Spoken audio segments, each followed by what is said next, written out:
Obviously, another opportunity for a football team. Obviously, travel out west to play a good Oakland Raider team. I don't care what their records say. I know their coaching staff too well, know the head coach too well. When I watch them on tape, it doesn't say that they're an 0-3 football team. Their offense has moved up and down the field on everybody. Their defense has slowed everybody down.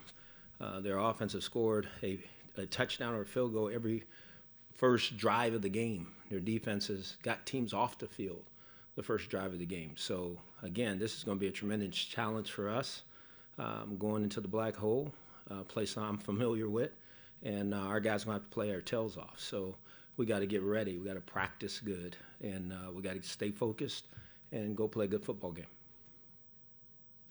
Strictly off the field, are you seeing from Baker what you would hope to? Some of the guys are talking about him, he's taking the lead in meetings and things like that. Is this what you want to see? Oh, absolutely. I mean, that's what your quarterback does. I mean, and again, he's doing the same things that Tyrod did before. I think that's the role of that position. So I think he's obviously he's assumed that and he's doing that. Well, John Gruden, and the question generally is about, it's kind of different facing you guys are all celebrities, but this is a big TV star, and you're facing a celebrity coach. How well do you know John, and what's it like? We used to be office mates. He taught me football. We used to argue every day. Okay, so I know him extremely well, and he's extremely competitive, and he doesn't like losing, no more than I didn't like losing. So trust me, he's going to get his football team ready to go, and we got to be ready to play. What are your thoughts about going back to Oakland? It's a football game between the Browns and the Raiders, and we're going to do everything we can to go win the game. I have no other feeling than that. I mean, if anything, I like to thank Al Davis for the opportunity he gave me.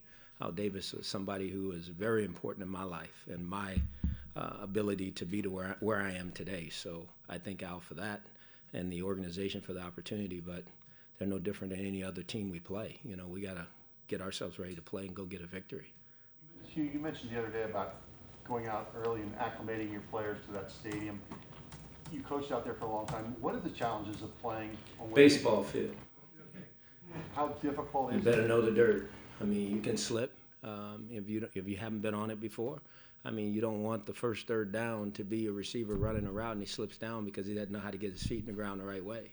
I think all those things are important. I think managing that is one of my jobs with our football team, and that's why we're going to go to the stadium on Saturday. Is it a matter of cleats, the right cleats? Yes, the right cleats, and again, everybody runs route differently. Everybody puts their feet in the ground a little bit different. We're going to have to run around to make sure that they have the right shoes so that when Sunday comes, there's no excuses about the field. Are you like just about everybody else that this era of football is about over with the baseball infields? It doesn't matter. We can play in a parking lot if we had to. It doesn't matter to me. We just got to play. When did you and Gruden share an office? He worked at the University of Pacific, and I worked at the University of Pacific with Walt Harris. So we go way back. I've been knowing John a lot of years. John tried to hire me when he was first at the Raiders, and I decided to stay at USC. So we have a history, a relationship. Obviously, I work with his brother as well through my travels through the National Football League. So I know the Gruden family well, and obviously the guy's a tremendous football coach. Put in longer hours. I'm sorry? Who put in longer hours? During that time, like I said, he taught me football. I was a wishbone quarterback at the time. So I've always given John a lot of credit for where I am today because he helped mold me and shape me to the coach I am a little bit. There's a lot of things from him I took. But at the same time, this weekend, I'm trying to beat him.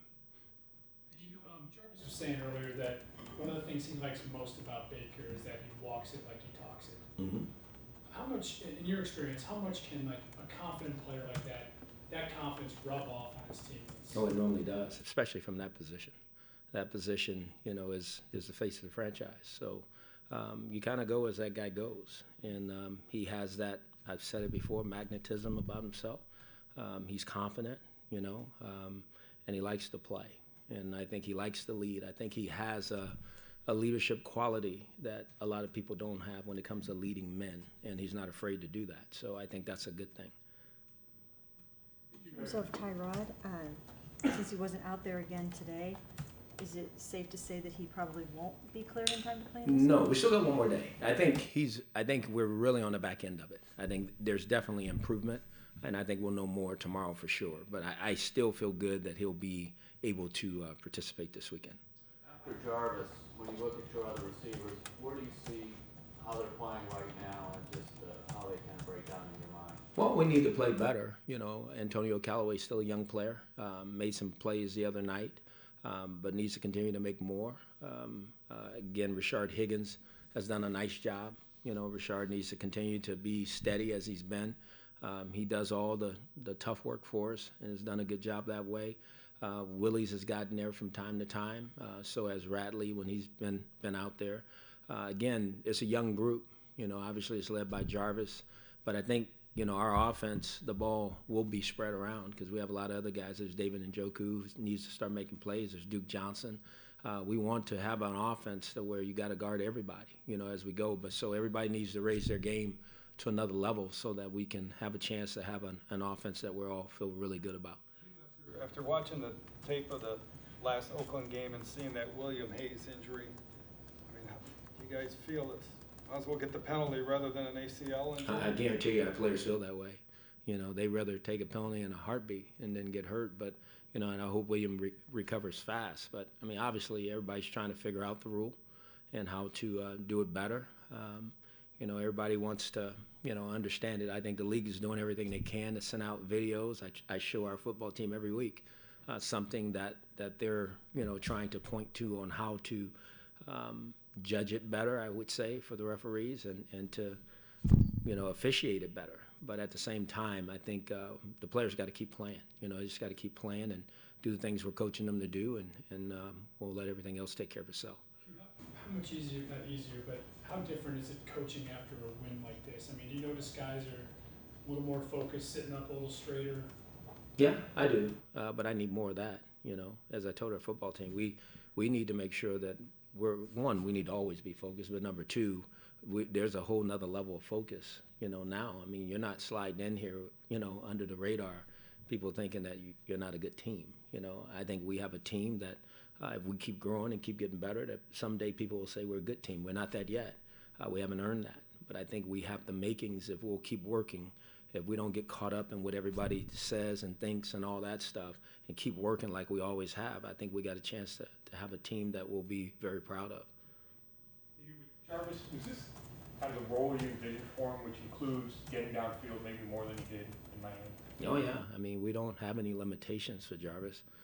We're going to throw him the ball, whether short, deep, sideline, over the middle, everywhere, because he has that kind of ability. I mean, he's one of the best contested catch guys in all the National Football League. So he can make plays, and so why not give him opportunities to make them everywhere if he can? Is there any sense of relief that you're not game planning for Khalil Mack this week? Yes, no doubt. I mean, but that's he's in Chicago, so I don't want to talk about another player. And Kirksey back this week? Yes. They practiced today, so that's encouraging. We'll see how it goes after practice today, but they were out there definitely practicing, so that's a good thing. How do you feel about your kicker? I'm sorry? How do you feel about your kicker? He did good last week. He's got to do it again this week. You know, again, it's you know, it's week to week. I don't know him very well. You know, I loved him last week. I want to love him again this week. You know, so he's going to get an opportunity, hopefully. He can go out there and nail him. You know, that's what he needs to do. You had to sort of prepare Baker for the notion that the element of surprise isn't going to be there this weekend and that Paul Gunther is going to be digging into every bit of film on Baker Oh, possible. absolutely. No doubt. I think he gets that, you know. The game's going to change for him a little bit. You know, people will start preparing for him more. But we feel like, you know, we do a good job, you know, as an offensive unit of preparing him and preparing our offensive team, you know, for what could happen and what may happen, then we'll be fine. I mean, this guy is, you know, again, as I said, he's no finished product by any stretch, but he works at it, and it's important to him, and I think it's important to his teammates. Is there any sense on your part of, you know, he was able to do what he was able to do Thursday night? He should be able to do more now that he's going to be with the ones throughout? I don't look at it that way. You know, I understand your question. I think it's a good point. I'm not going to say he should do more. I just think he needs to do his job. You know, let's just do his job at a high level and give everybody else a chance to do their jobs even better, because that's the quarterback's job. You know, he's facilitating it all, and then hopefully, you know, everybody will rise to the occasion and make those plays when those opportunities come. You a lot of times you know, even though you may not change the concepts of your offense, you say we want to do what this quarterback does better or likes to do more. Are there things in your playbook, in your scheme, that he likes to do more, or might you go back to some of the things he did at Oklahoma that he did well and incorporate that into your? Well, I think it's important to any time, I don't care who plays quarterback, is to put them in position to be successful. And I think that's what we're going to do. You know, I think Todd and the rest of the offensive staff, you know, myself, our job is to make sure that we give Baker the best chance to have success with this offense, you know, whatever that means. You know, we'll do whatever we need to do that we feel is going to give us a chance to have him perform good. Because if he plays good, then we have a chance to do what we need to do. So to answer your question, will we look at things? Yeah. I mean, will we implement things if we think they fit and if they fit him, you know? And we'll take the things that he does real good in our offense now and let him continue to do those and keep giving him a little more here and there as we go.